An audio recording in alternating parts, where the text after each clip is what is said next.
Video serimizde yeni bir yılın ilk bölümünden herkese merhaba. Ben Mert Gönenç. Bugün sizi hepimizin çok iyi tanıdığı bir konuyla ilgili geçmişe doğru kısa bir yolculuğa çıkarıyorum. Filmleri klasikler arasına girmiş, günümüze kadar kendini unutturmadan gelen ve unutturmayacak olan Yeşilçam sinemasının tarihine gezintiye çıkacağız hep birlikte. Yeşilçam, Türkiye'nin Hollywood olarak da ifade edilebilir. Hem aşkın en saf haliyle ne olduğunu anlatmış, hem de bizleri kendisine hayran bırakarak bugünlere kadar gelmiştir. Bizleri çokça güldüren Yeşilçam filmleri, en hüzünlü anımızda bile bizleri neşelendirmeyi başarırdı. Hababam Sınıfı, Kemal Sunal, Aydemir Akbaş ve daha nicesi. Televizyonda görüp de kanalı durdurup izleyerek her zaman güldüğümüz Yeşilçam filmleri. Meşhur mantık sınırlarını zorlayan sahneleriyle bizleri hem güldürmüş hem de düşündürmüştür çoğu zaman. Araba çarpma sahneleri, bir okla 3-4 adam öldürme, nice akla yatmayan sahneleri ama biz yine de sevdik Yeşilçam'ı.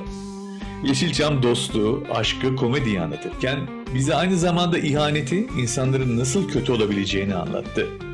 Bu kötülüğe nasıl göğüs gerildiğini, nasıl üstesinden gelindiğini, ailece, dostça birlikte olunduğu zaman kötülüğü ve ihanetin yok edildiğini gösterdi bize. Şimdi gelin, başlangıcıyla meşhur replikleri ve film önerileriyle dolu bu keyifli yolculuğumuza, Türk sinemasının Yeşilçam'ına göz atacağımız gezintimize başlayalım.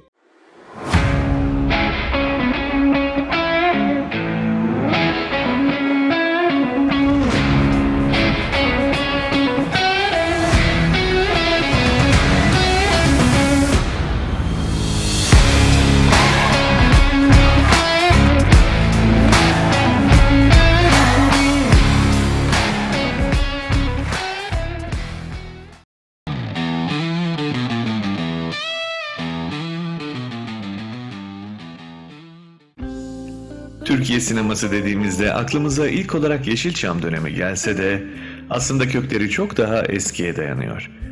Defalarca izlediğimiz ama asla sıkılmadığımız filmleri anlayabilmek için belki de her şeyin en başına gitmek gerekiyor.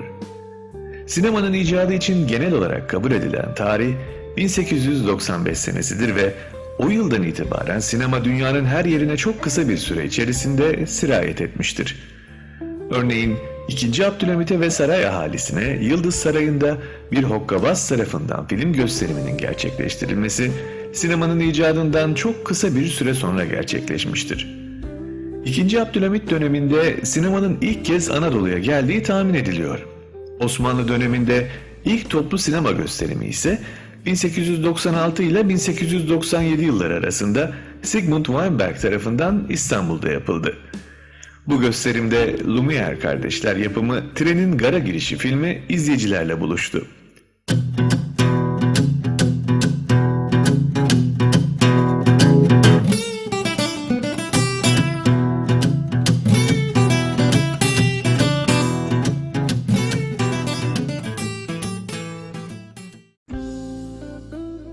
Söz konusu Türkiye olduğundaysa çok uzun yıllar boyunca tiyatronun ve tiyatrocuların, özellikle de Muhsin Ertuğrul'un egemenliği altında kalmış bir sinema tarihinden bahsetmek mümkündür. 1910'lu yıllara gelindiğinde İstanbul Şehzadebaşı'nda Milli Sinema adı altında bir sinema faaliyete geçti. O dönem İstanbul Sultanisi'nde gösterimler düzenleyen Milli Sinema ekibi, daha sonra dönemin ikinci sineması olan Ali Efendi sinemalarını açtı. Sinemanın kurumsallaşması ise Birinci Dünya Savaşı döneminde gerçekleşti. Alman ordularının filmleri bir propaganda unsuru olarak kullanıldı. Bunun iyi bir yöntem olduğunu fark eden Enver Paşa, 1915 yılında Merkez Ordu Sinema Dairesi'ni kurarak sinemanın kurumsallaşmasında önemli bir adım atmış oldu. Yine aynı dönemde ilk Türk sinemacı Fuat Uskınay'ın Ayestefanos'taki Rus abidesinin yıkılışı belgeseli, Türk sinemasının ilk eseri olarak 14 Kasım 1914 yılında gösterime girdi. 1930 ve 1960 arası ilk sesli ve Türkiye, Mısır ve Yunanistan ortak yapımı olan İstanbul sokaklarında çekildi.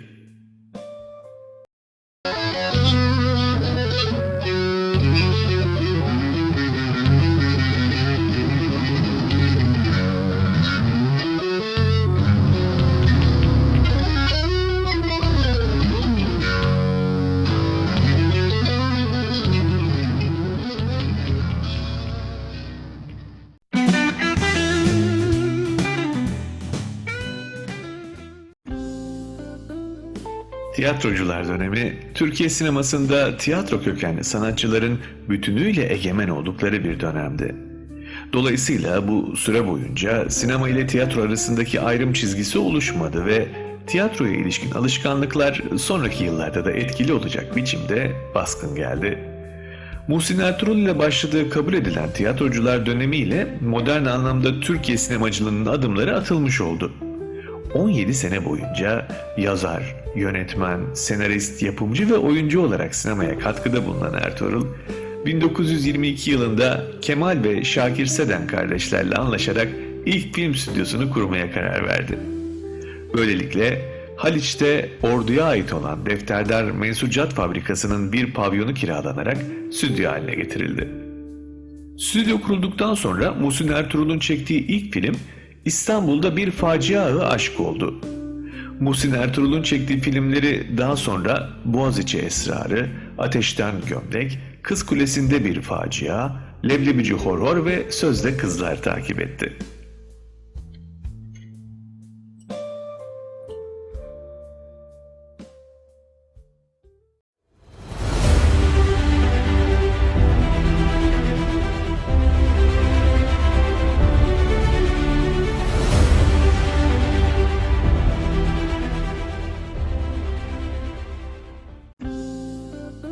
...1939 ve 1952 seneleri arasındaki geçiş döneminde asıl amaç tiyatrodan kopup farklı bir yol bulmaktı.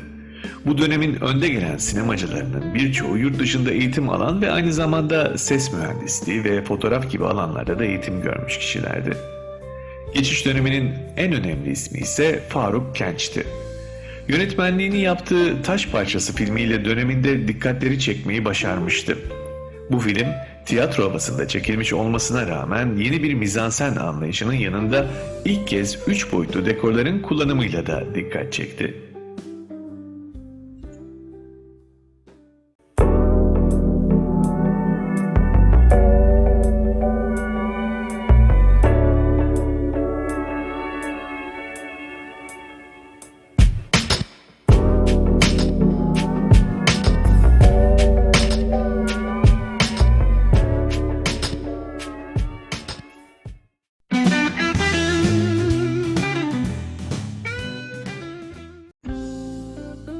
Adım adım Yeşilçam dönemine yaklaşırken sırada sinemacılar dönemimiz var.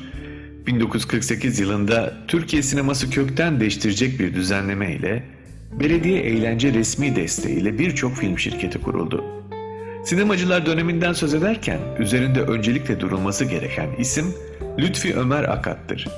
Sadece ele aldığımız dönemi değil, kendinden sonraki tüm dönemleri de derinden etkileyen Akat, Türkiye sinemasında gerçek anlamda sinemanın temellerini attı.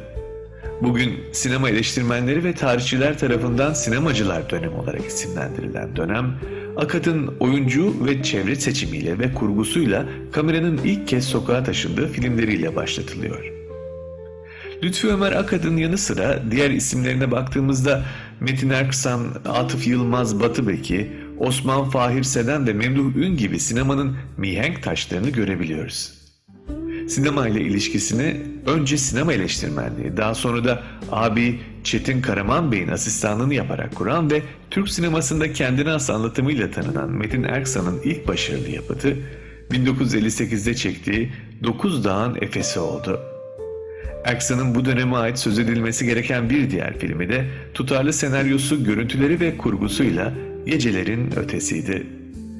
Metin Erksan'ın 1962 yılında çektiği Yılanların Öcü ise dönemin çalkantılı siyaset ortamı içinde gergin tartışmalara yol açtı. Güçlü diyalogları, hareketli kurgusu ve temiz görüntüleriyle o yılın en başarılı filmi seçildi.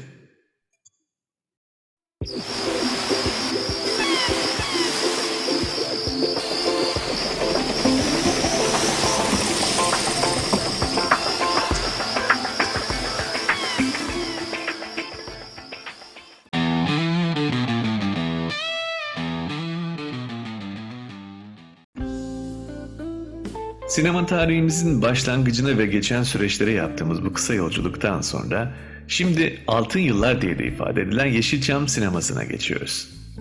Eski Türk filmi dediğimizde aklımıza gelen Hülya Koçyiğit, Filiz Akın, Türkan Şoray, Tarık Akan'ın da içinde bulunduğu jön isimler 1963 yılı ve sonraki dönemlerde ortaya çıktı.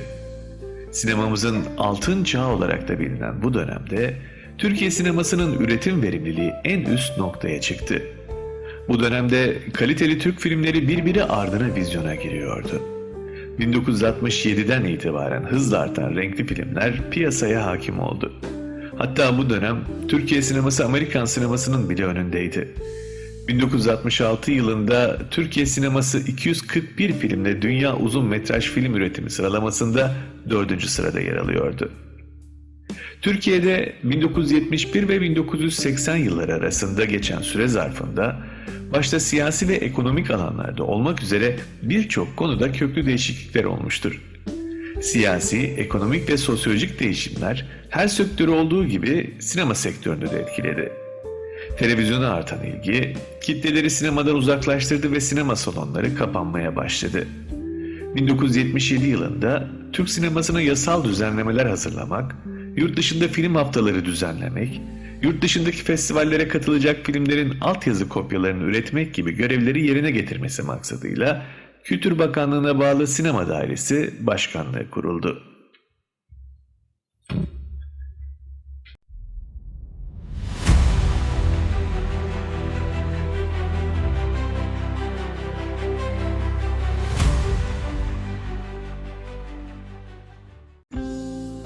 Peki Yeşilçam ismi nereden geliyor? Türkiye sinemasının adını veren Yeşilçam Sokağı, İstanbul Beyoğlu'nda Taksim Meydanı'na yakın bir yerde bulunuyor. 1980 öncesinde tüm film şirketlerinin burada bulunmasından dolayı Türkiye sineması Yeşilçam ismini aldı. Sokak aslında daha önceden de sinema ve tiyatro ile ilintili bir sokak olarak biliniyordu. Hatta Pera bölgesi sayıları 20'yi geçen tiyatro ve kumpanya alanlarını da içinde bulunduran bir merkezdi. Türk sinema tarihine damgasını vurmuş olan Yeşilçam, adı geçen süreçte çekilen yüzlerce film, değerli yönetmenleri, yıldızlaşmış oyuncuları ve şarkılarıyla adeta hafızalarımıza kazınmıştır. Yeşilçam filmleri, kimi zaman köyden kente gelen genç, zengin kız fakir oğlan, aşk, nefret, dayanışma, hayata yeni bir adımın müjdecisi olurken, kimi zamansa filmdeki kahramanın dilinden dökülen bir şarkı olarak karşımıza çıkmıştır. Dönem içerisinde zamanın sevilen ses sanatçılarının albümlerini tanıtan filmler çekildiği gibi popüler olmuş şarkılar için de filmler hazırlanmıştır.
Yeşilçam'ın vazgeçilmez başrol oyuncuları olduğu gibi iyi ve kötü olarak ayrılan vazgeçilmez diğer karakter oyuncuları da vardı. Onlar hayat verdikleri rollere göre iyiler ve kötüler olarak ayrılsalar da hepsi sinemanın emektar, ince ruhlu insanlarıydı. Kısacık hayatlarına sayısı yüzleri aşan film sığdırdılar ama hepsinin aynı oranda iyiyle karşılaştıklarını söylemek pek de mümkün değil. Filmlerde örneğin kötü karakteri oynayanlar kimi zaman hain kostok, kimi zaman Bizans askeri, kimi zaman kötü kalpli köy ağası, kimi zaman mafya babası ya da tetikçisiyken her ne olursa olsunlar her filmde esas olandan bir araba dayak yiyen, yaptıkları kötülüklerden sonra o hain kahkahalarını patlatan ve genellikle de her filmin sonunda ölenlerdi onlar. Sırada Yeşilçam'ın efsane isimlerinin en bilindik olanlarına kısa hatırlatmalarıyla misafir olacağımız ve devamında aklımıza gelen diğer oyuncuları süremiz nedeniyle biraz daha hızlıca anacağımız bölüm var.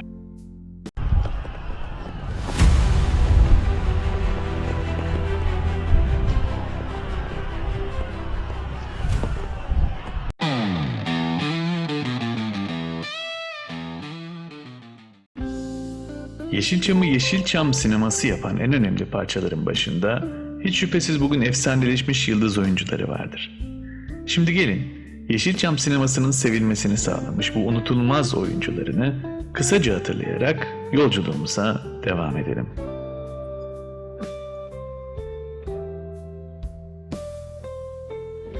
Hababam sınıfı, Süt Kardeşler, Tosun Paşa, Salako, Köyden İndim Şehre ve Çöpçüler Kralı gibi unutulmaz filmlerde unutulmaz rolleri canlandıran Yeşilçam'ın İnek Şabanı Kemal Sunal 1944'te İstanbul'da doğdu. Sempatik gülüşü ve mütevazı kişiliğiyle gönüllerde taht kuran oyuncu 2000 yılında hayata gözlerini yumdu.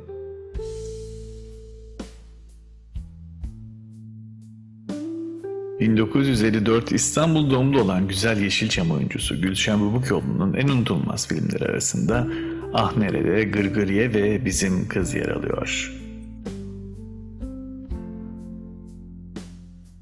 Yeşilçam'ın güzel gözlü sultanı Türkan Şoray 1945 yılında İstanbul'da doğdu. Şoray'ın en unutulmaz filmleri arasında Vesikalı Yarim, Selvi Boylum Al Yazmalım ve Karagöz'ün filmleri bulunuyor. Sultan aynı zamanda Tatlı Hayat ve İkinci Bahar gibi unutulmaz dizilerde de yer aldı.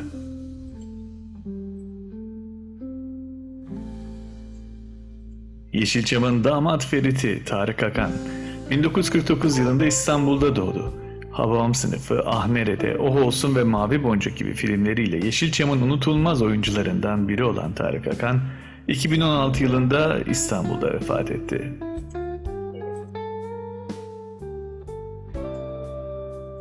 Çiçek Abbas, Kibar Feyzo, Tosun Paşa, Süt Kardeşler, Gülen Gözler ve daha nice Yeşilçam klasiğiyle özdeşleşmiş Yeşilçam efsanesi ünlü oyuncu Şener Şen 1941 Adana doğumlu.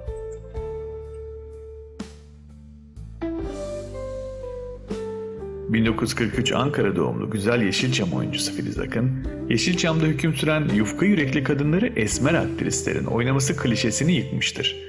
Ünlü filmleri arasında Tatlı Dillim, Ankara Ekspresi, Küçük Sevgilim ve Umutsuzlar vardır.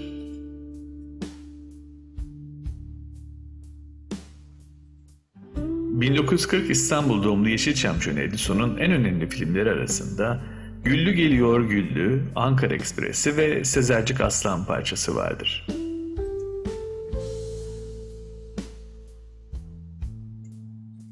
...1949 Fatsa doğumlu Yeşilçam efsanesi Kadir İnanır'ın en unutulmaz filmleri arasında Selvi Boylum Al Yazmalım, Tatar Ramazan ve Yılanların Öcü yer almaktadır.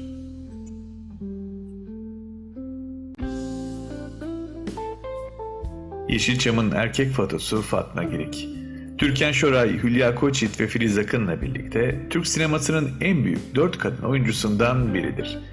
Yeşilçam'ın kare aslarındandır. En bilinen filmlerinden bazıları Erkek Fatma, Ezogelin, Ana Ocağı ve Kanda Nigar'dır.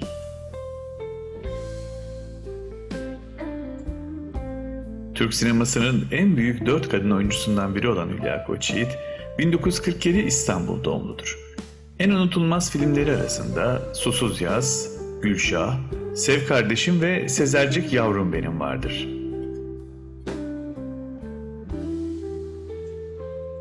1937 Eskişehir doğumlu Yeşilçamcı Cüneyt Arkın, gerçek adıyla Fahrettin Cürekli Batır, Türk sinemasında Malkoçoğlu lakabıyla anılmaktadır. En bilinen filmleri arasında Dünyayı Kurtaran Adam, Malkoçoğlu, Cem Sultan ve Battal Gazi Destanı vardır.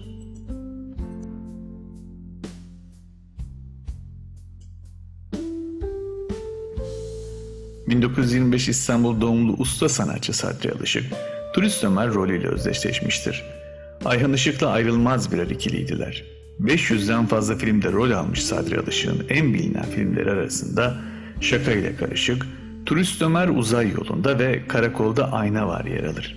Sanatçı 1995 yılında İstanbul'da vefat etmiştir. 1929 İzmir doğumlu Ayhan Işık, Yeşilçam'ın taçsız kralıdır. Sezercik Yavrum Benim, Acı Hayat ve Namusum için filmleri en unutulmaz filmlerindendir.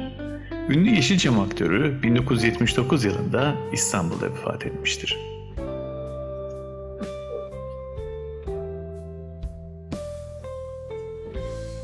...1949 Malatya Arguvan doğumlu Yeşilçam oyuncusu İlyas Salman'ın en bilindik filmleri arasında Çiçek Abbas, Kibar Feyzo ve Şekerpare yer alır.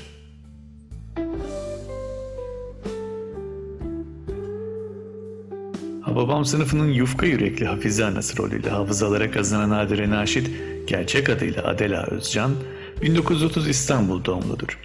Yer aldığı unutulmaz filmler arasında Neşeli Günler, Gülen Gözler, Kibar Feyzo, Ah Nerede, Aile Şerefi ve Süt Kardeşler vardır. Adile Naşit 1987 yılında İstanbul'da vefat etmiştir.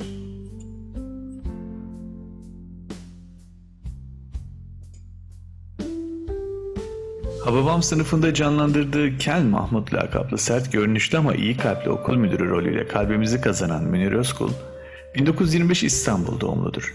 Yer aldığı unutulmaz Türk filmleri arasında Gülen Gözler, Mavi Boncuk, Milyoner ve Neşeli Günler vardır. Usta oyuncu 2018 yılında İstanbul'da vefat etmiştir.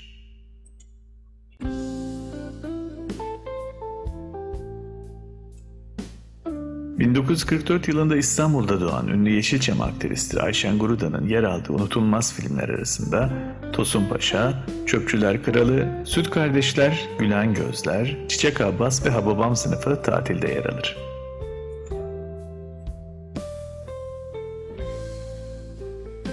...1950 yılında İstanbul'da doğan Yeşilçam oyuncusu Hale Soygazi'nin en bilinen filmlerinden bazıları Mirasediler, Maden, Kanlı Deniz ve Oh Olsun'dur.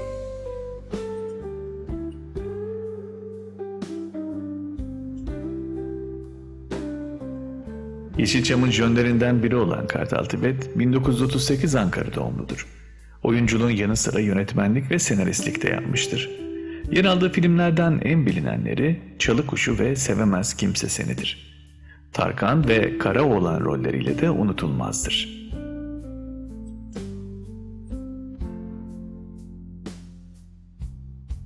Yeşilçam'ın fabrikatör baba rollerinde görmeye alıştığımız çatık kaşlı ama iyi kalpli figürü Hulusi Kentmen, 1912 Bulgaristan doğumludur. Yer aldığı önemli filmlerden birkaçı Tatlı Dilim, Öyle Olsun, Bizim Kız ve Şaka ile Karışıktır. Kentmen 1993 yılında İstanbul'da hayatını gözlerini yummuştur. Türk sinemasının Çirkin Kral lakaplı unutulmaz oyuncusu Yılmaz Güney, 1937 Ankara doğumludur. Oyunculuğuyla olduğu gibi yönetmenliğini üstlendiği Yol, Sürü ve Umutsuzlar gibi uluslararası öneme sahip filmleriyle de ünlüdür. Oyuncu olarak yer aldığı en ünlü filmleri ise Bir Çirkin Adam, Hudutların Kanunu ve Çirkin Kral Affetmez'dir. Güney, 1984'te Paris'te hayata veda etmiştir.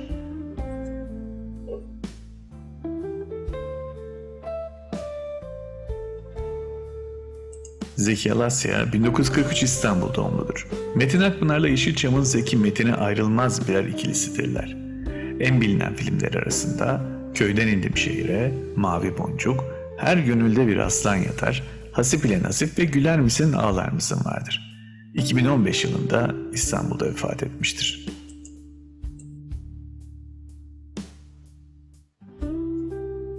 Zeki Alasya'nın ekürüsü Metin Akpınar 1941 Aksaray doğumludur.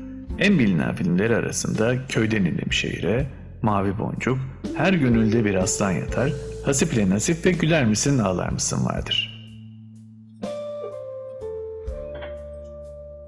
Halit Akçatepe, Hababam Sınıfındaki Güdük Necmi gibi birçok unutulmaz rolüyle akıllara kazınmış bir Yeşilçam oyuncusudur. Genelde Kemal Sunal'la iki kafadar oynarlar. En bilinen filmleri arasında Canım Kardeşim, Şabanoğlu Şaban, Süt Kardeşler, Mavi Boncuk ve Tatlı Dillim vardır. Ünlü oyuncu 2017 yılında İstanbul'da vefat etmiştir.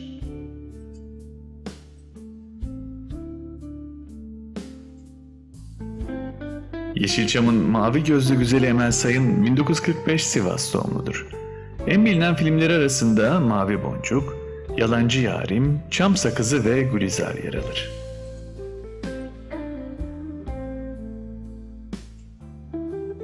...1954 İstanbul doğumlu Yeşilçam yıldızı Müjdar'ın en ünlü filmleri Fahriye Abla, Kibar Feyzo, İffet ve Şalvar Davası'dır.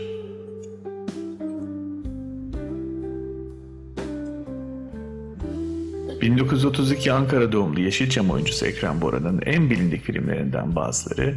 Acı Hayat, Gözleri Ömre Bedel, Emine ve Öksüzler'dir. Ünlü aktör 2012 yılında İstanbul'da vefat etmiştir.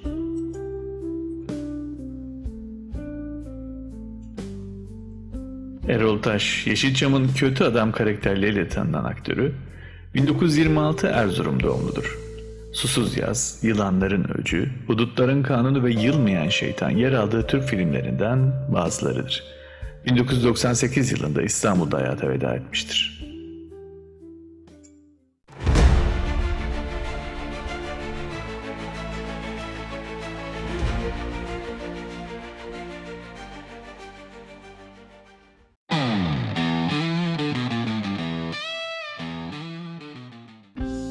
Harika sesleri ve şarkıcı kimlikleriyle daha ön planda oldukları için akışta yer almayan, Yeşilçam sinemasına çevirdikleri filmlerle önemli katkı vermiş Ferdi Tayfur, İbrahim Tatlıses, Orhan Gencebay, Emrah İpek, Müslüm Gürses, Zeki Müren, Bülent Ersoy ve bunlar gibi gönüllerde tat kurmuş değerli sanatçılarımıza da değinip sevgiyle anıyoruz.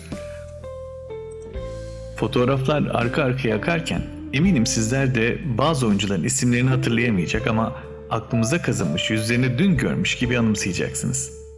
Emekleriyle Yeşilçam sinemasının büyümesine katkıda bulunmuş, bu değerli isimlerden atladıklarım olursa şimdiden affola.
Yeşilçam sinemasının en önemli ve klasikleşen filmlerini yöneten, ortaya çıkardıkları işler ve katkılarla asla unutulmayacak yönetmenlerden bahsetmeden Yeşilçam sinemasındaki gezintimize devam edemezdik.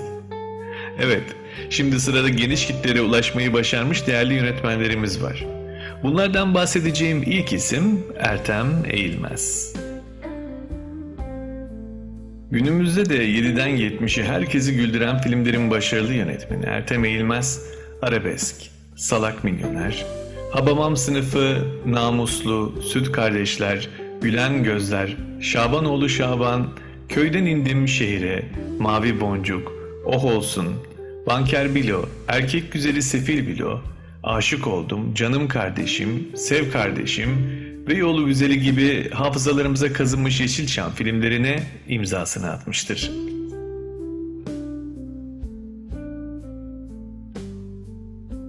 Yılmaz Güney, Çirkin Kral lakabıyla da bilinen sanatçı, 60'lı yıllarda birçok filmde başrolde oynadıktan sonra 70'li yıllarla birlikte toplumsal içerikli gerçekçi filmler çekip yönetmeye başladı. Kendisi 114 filmde oyunculuk, 15 filmde yapımcılık, 64 senaryo ve 26 yönetmenlik yapmıştır. Bunların içinde önemli olanlardan bazıları Yol, Hudutların Kanunu, Çirkin Kral Affetmez, Bir Çirkin Adam, Seyit Han, Umut, Ağıt, Umutsuzlar, Arkadaş, Zavallılar, Endişe gibi filmleridir.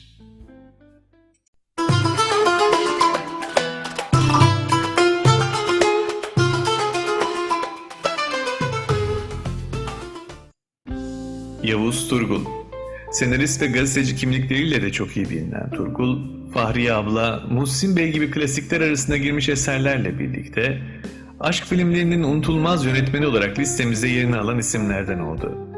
Gölge Oyunu, Eşkıya, Gönül Yarası, Av Mevsimi gibi filmlerde yönetmenliğini üstlendiği en bilinen eserlerinden bazılarıdır.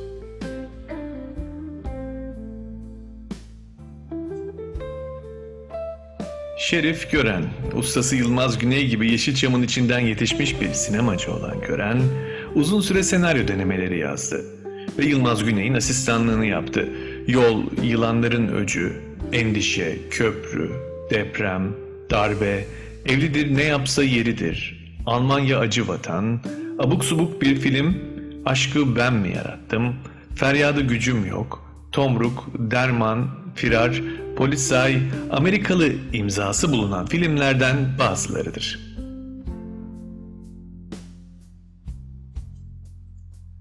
Sırada Serdar Akar var. Sinema ve dizi sektöründe pek çok kalıcı esere imza atan Akar, Kurtlar Vadisi, Behzat Ç., Gemide, Dar Alanda Kısa Paslaşmalar, Maruf, Koçum Benim, Cennet Mahallesi, Kurtlar Vadisi Irak, Barda, Elveda Rumeli gibi yapımlarla listemizde unutulmazlar arasındaki yerini alıyor.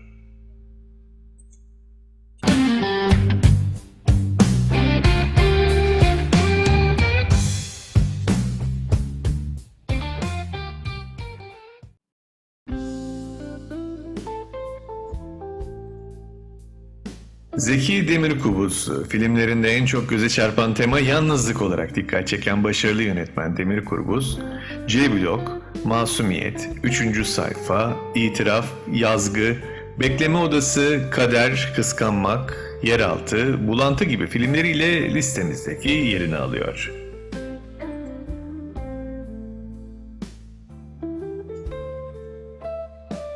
Sırada Onur Ünlü var. Senarist, yapımcı, oyuncu, şair ve müzisyen kimlikleriyle de bilinen başarılı yönetmenlerimizden ünlü 5. Boyut, Polis, Çocuk, Beşşehir, Nerede Kalmıştık, Güneşin Oğlu, Acemi Müezzin, Leyla ile Mecnun, Sen Aydınlatırsın Geceyi, Ben de Özledim, Beş Kardeş, İtirazım Var gibi filmleriyle hafızalarımızdaki yerini korurken listemizdeki haklı yerini alıyor.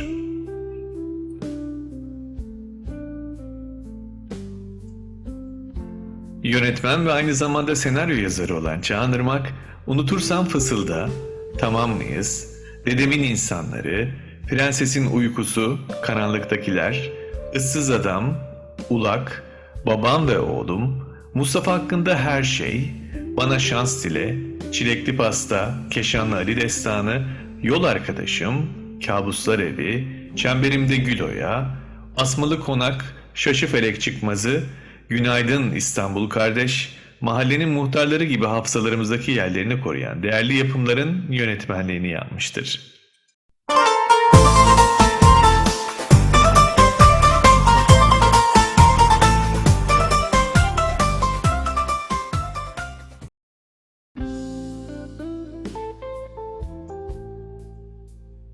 Sinema camiasının Yılmaz abisi, Türk sinemasının usta yönetmeni Atıf Yılmaz, hemen hemen tüm filmlerini hatırlayabileceğiniz unutulmaz yönetmenliğini yaptığı Eğreti Gelin, Eylül Fırtınası, Şekerpare, Köşeyi Dönen Adam, Kibar Feyzo, Selvi Boylum Al Yazmalım, İbo ile Güllüşah, Keşanlı Ali Destanı, Hasip ile Nasip, Salako, Battal Gazi Destanı gibi yapımlar filmlerinden bazılarıdır.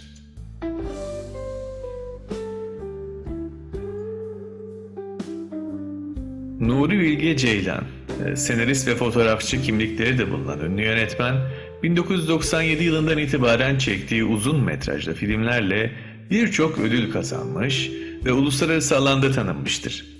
Koza, Kasaba, Mayıs Sıkıntısı, Uzak, İklimler, Üç Maymun, Bir Zamanlar Anadolu'da, Kış Uykusu en bilinen filmlerinden bazılarıdır.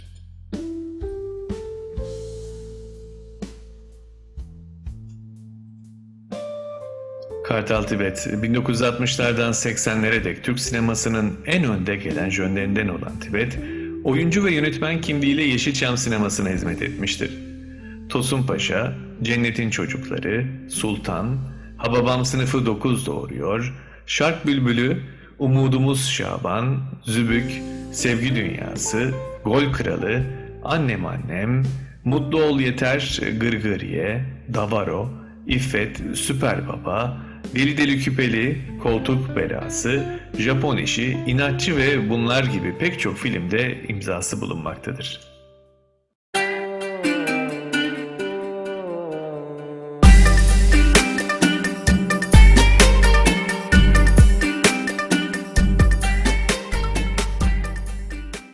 Çiku'da şimdi sırada film önerileri var.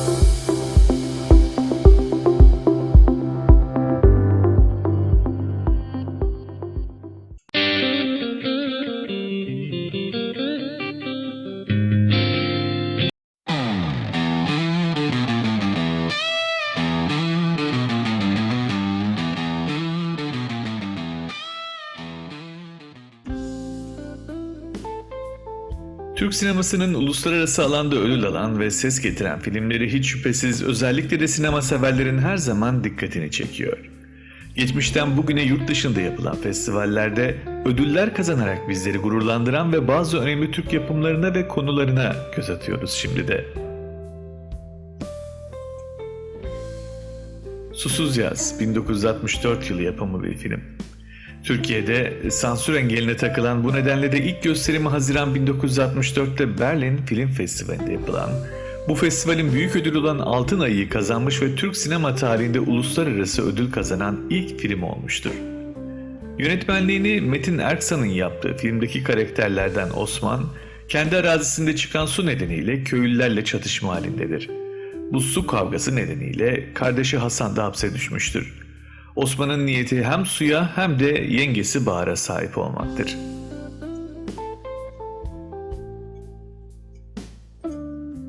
...1979 yılı yapımı olan bir film Sürü. Senaryosunu Yılmaz Güney'in yazdığı, Zeki Ökten'le birlikte yönettiği filmde hayatları ve geçimleri hayvanlar ve hayvancılık üzerine kurulu aşiretin reisi Tuncel Kurtiz'in canlandırdığı Hamo'nun oğlu olan Şivan, düşman aşiretin kızı Berivan'la evlidir.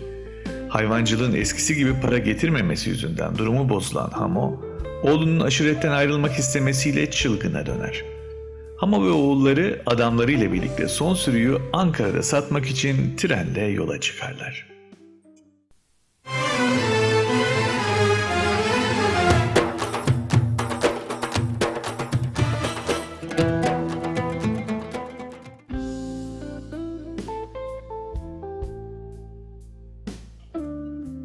1981 yılı yapımı olan Yol, senaryosu Yılmaz Güney tarafından yazılan, Güney ve Şerif Gören tarafından yönetilen filmde sıkı yönetimin en acılı günlerinde İmralı Yarıaçık Cezaevinden verilen izinle köylerine, evlerine gitmek isteyen 5 mahkumun yolda yaşadıkları zorluklar ve insan hayatlarının dramları çok başarılı bir anlatımla sunuluyor. 1999 yılı yapımı Güneşe Yolculuk. Yeşim Ustaoğlu filminde saf bir gencin günümüz Türkiye'sinin gerçeklerinden haberdar olmasının, dostluğun ve cesaretin öyküsü anlatılıyor. Türkiye'nin iki ucundan Berzan, Mehmet ve sevgilisi İstanbul'un alt tabaka yaşamının içinde ayakta kalmaya çalışırken tanışırlar. Gün geçtikçe birbirine bağlanan arkadaşların yaşamı Mehmet'in haksız yere tutuklanmasıyla değişir. Bu arada kayıp babasını arayan Berzan'ın başı da sürekli polisle beladadır. Mehmet'in Berzan'a olan bağlılığı onu ülkeyi kat ederek dostunun köyüne, doğuya bir yolculuğa sürükler. Güneşe yolculuğa.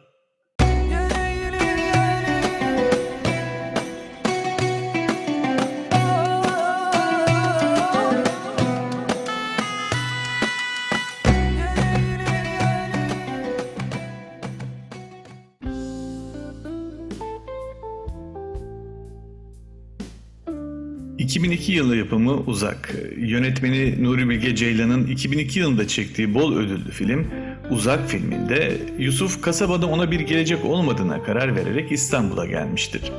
Daha önce şehre yerleşmiş akrabası Mahmut'un yanında kalıp uzaklara giden gemilerde miço olarak iş bulmak ister.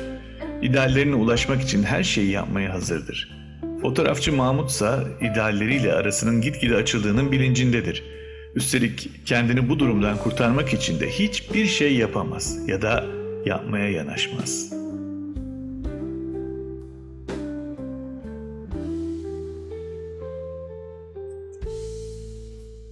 ...2004 yılında çekilen Duvara Karşı. Fatih Akın'ın senaryosunu yazdığı ve yönettiği filmde Almanya'da yaşayan 40'lı yaşlarındaki Cahit'le genç Sibel intihardan vazgeçmiş iki insandır. Psikoloğunun yardımıyla sorunlarını bir nebze olsa da yenmeyi başaran Cahit, Sibel'e yardım etmek ister. Sibel ise çıkış yolunu evlilikte arar ve eşi doğru dürüst tanımadığı Cahit olur. Aynı evde yaşamaya başlayan Cahit ve Sibel arasında kaçınılmaz bir yakınlaşma başlar.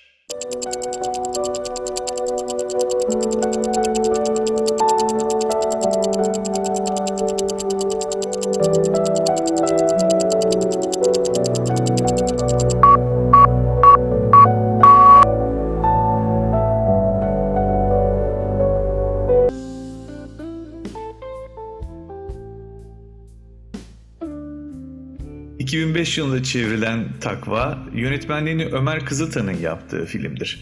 Geleneksel bir İstanbul mahallesinde doğmuş olan Muharrem, 30 yılı aşkın bir süredir aynı mahallede yaşamaktadır. Sade bir işi vardır, mütevazı ve içe dönük bir kişi olan Muharrem, gece gündüz ibadet ederek cinsellikten uzak, en sert İslami akidelere sıkı sıkıya bağlı bir yaşam sürdürmektedir. Muharrem'in koyu dindarlığı, varlıklı ve güçlü bir tarikat şeyhinin dikkatini çeker. Onu alkışlanası güvenilirliği ve vicdani zenginliği bu şeyhin kendisine tarikatın sahip olduğu sayısız mülkün kira toplayıcısı olarak çalışacağı idari bir görev teklif etmesine yol açar.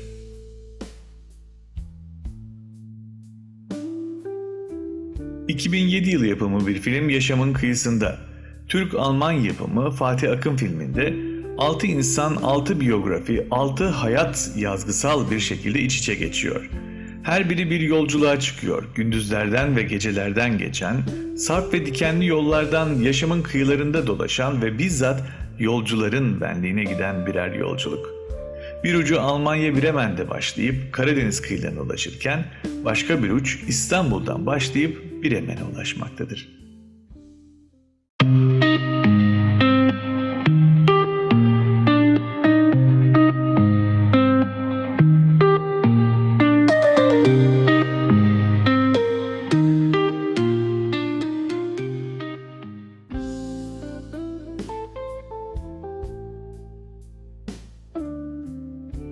Pandora'nın Kutusu 2008 yılı yapımı bir film.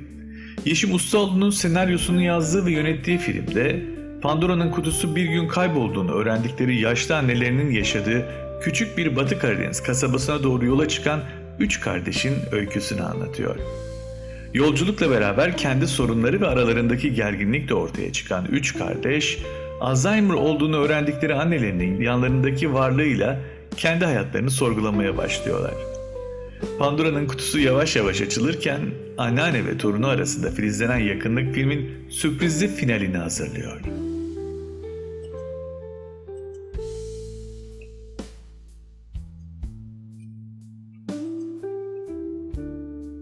...2010 yılı yapımı olan Çoğunluk.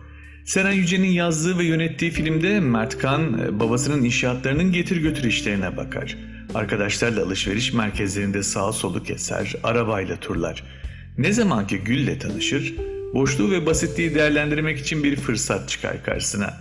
Ne var ki babası Kemal Gül'ün kökeni konusunda şüpheci bir yaklaşım sergileyince Mert Kan'ın bir seçim yapması gerekecektir.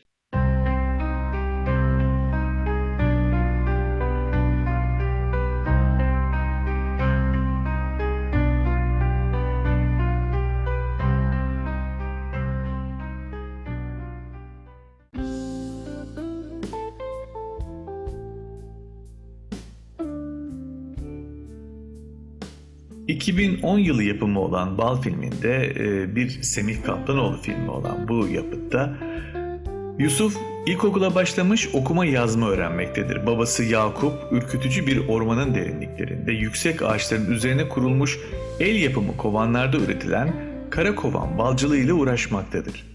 Babasıyla sık sık gittiği orman Yusuf için gizemli bir yerdir. Yusuf bir sabah gördüğü rüyayı babasına anlatır. Bu rüya İkisi arasında sonsuza dek kalacak bir sırdır.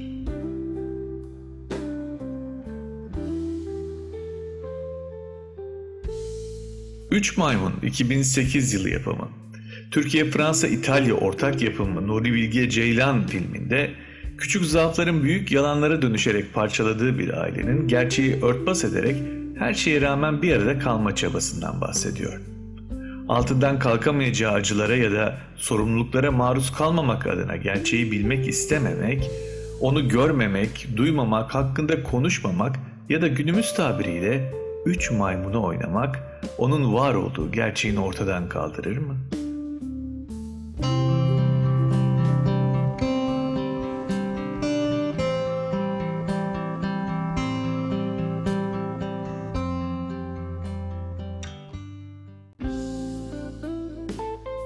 ...2011 yılında çekilen Bir Zamanlar Anadolu'da.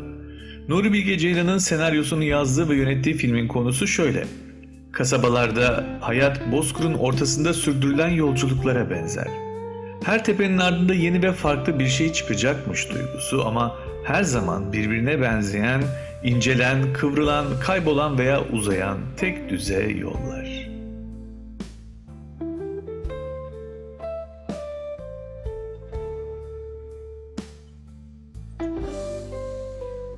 ...2012 yılı yapımı Küf, yönetmenliğini Ali Aydın'ın yaptığı filmde Basri, demiryollarında yol bekçisi olarak çalışmaktadır ve yalnızdır.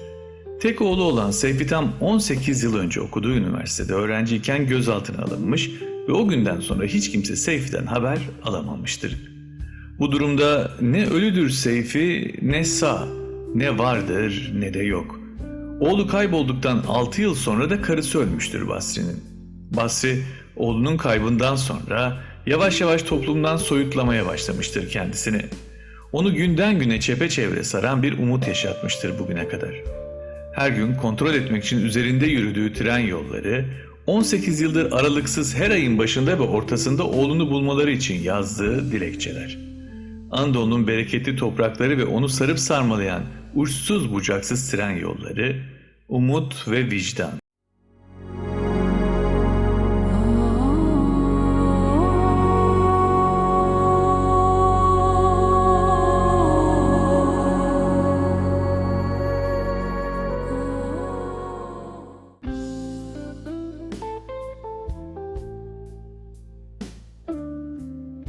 ...2012 yılı yapımı Tepenin Ardı.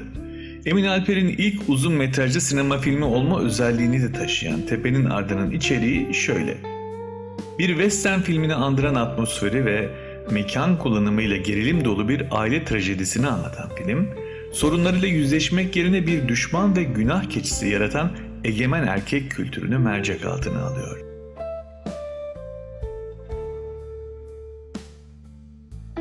Yeraltı, 2012 yapımı Zeki Demirkubuz filminde nefret ettiği eski arkadaşlarının akşam yemeğine kendisini zorla davet ettiren Muharrem'in bu yemekle birlikte başlayan didişmeleri, ego gösterileri sonucu eski defterlerin açılmasıyla utanç dolu hesaplaşmalarla karşı karşıya kalmasını konu alan Yeraltı.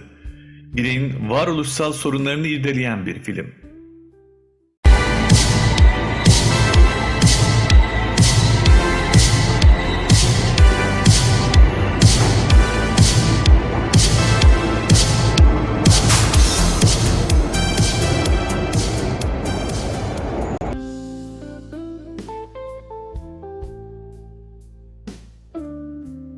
...2015 yılı yapımı Abluka. Türkiye, Fransa ve Katar ortak yapımı filmde 20 yıl hapis yattıktan sonra Kadir şartlı tahliye olur. İstanbul büyük bir siyasal karmaşa içindedir. Polis ise failleri yakalamak için önlemlerini her geçen gün artırmaktadır. Emniyette yüksek bir mevkide olan Hamza, şartlı tahliye karşılığında Kadir'e bir iş bulmasında yardımcı olur. Kadir, bir çöp toplayıcısı gibi çalışarak gecekondu mahallelerinde muhbirlik yapmaya başlar. Çöplerde bomba yapım malzemeleri olup olmadığını araştırmakta, buna göre istihbarat bilgisi üretmektedir. Kadir, kardeşi Ahmet'i çalıştığı mahallelerden birinde bulur. Ahmet, Kadir'in yakın bir abi-kardeş ilişkisi kurmak için çabalarını karşılıksız bırakır. Ahmet'in mesafeli tutumu, Kadir'i çeşitli komplo teorileri üretmeye yöneltir. Kaan Müjdeci tarafından yazılan ve yönetilen 2014 yılı yapımı Sivas filminde 11 yaşında bir çocuk olan Aslan'la Sivas isimli bir dövüş köpeğinin Bozkır'da geçen hikayesi anlatılıyor.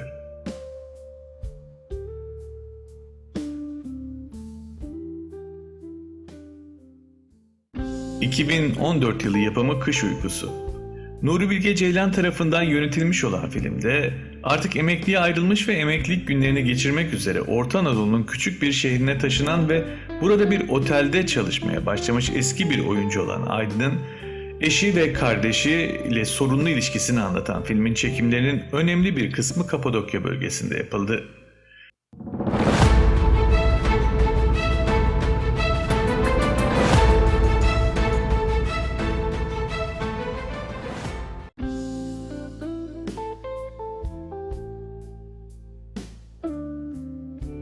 Buğday, 2017 yılı yapımı bir film. Semih Kaplanoğlu'nun yazıp yönettiği bilim kurgu türündeki siyah beyaz sinema filmde yakın bir gelecekte dünyayı beklenmedik bir iklim değişikliği yaşanınca büyük bir kıtlık baş göstermiştir. Manyetik kalkanlarla korunan şehirlerde ayrıcalıklı zenginler yaşarken zor durumdaki göçmen halk buralara kabul edilmek için ölü topraklar adı verilen kurak bölgelerde kamplarda açlık ve salgın hastalıklarla mücadele etmeye başlamıştır. Böyle bir ortamda şehirdeki rahat hayatını terk eden Cemil'le tohum genetiği uzmanı Profesör Erol Erin ölü topraklarda karşılaşırlar.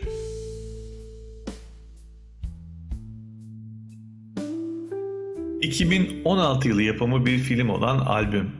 Mehmet Can Mertoğlu'nun senaryosunu yazıp yönettiği ilk uzun metraj filminde Antalya'da yaşamlarını sürdüren Cüneyt Bahtiyaroğlu'yla Bahar Bahtiyaroğlu çifti 8 yıllık evlilikleri boyunca çocuk sahibi olabilmek için her şeyi denemiş ama başarılı olamamıştır.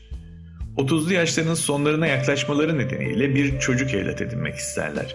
Ancak niyetleri sadece çocuğa analık ve babalık yapmak değil, çocuğun da büyüdüğü zaman onları öz anne ve babası sanmasıdır. Bu nedenle Bahar'ı hamileymiş gibi gösteren kılıklarda fotoğraflar çekerek sahte bir fotoğraf albümü oluşturmaya başlarlar.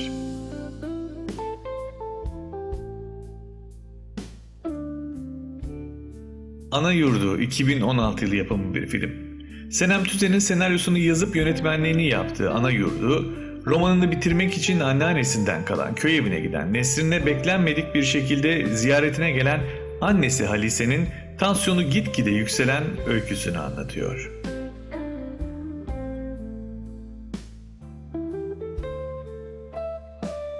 2017 yılı yapımı Ayla.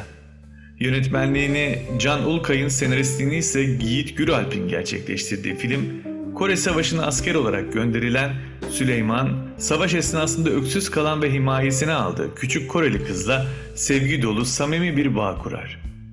Ayla adını verdiği küçük çocuğu aylarca bakar. Ancak savaş bittiğinde, kimsesiz çocuğu Türkiye'ye götürmek istediğinde Kore yasalarının engeliyle karşılaşır ve zor da olsa ayrılırlar. Bu olaylardan 60 yıl geçtikten sonra Süleyman Bey nerede olduğu, neler yaptığı hakkında hiçbir bilgisi olmadığı aileyi yeniden görebilmek için harekete geçer. Aile filmi, Kore'de savaşmış Süleyman Dil Birliği'nin gerçek hikayesinden esinlenerek çekildi.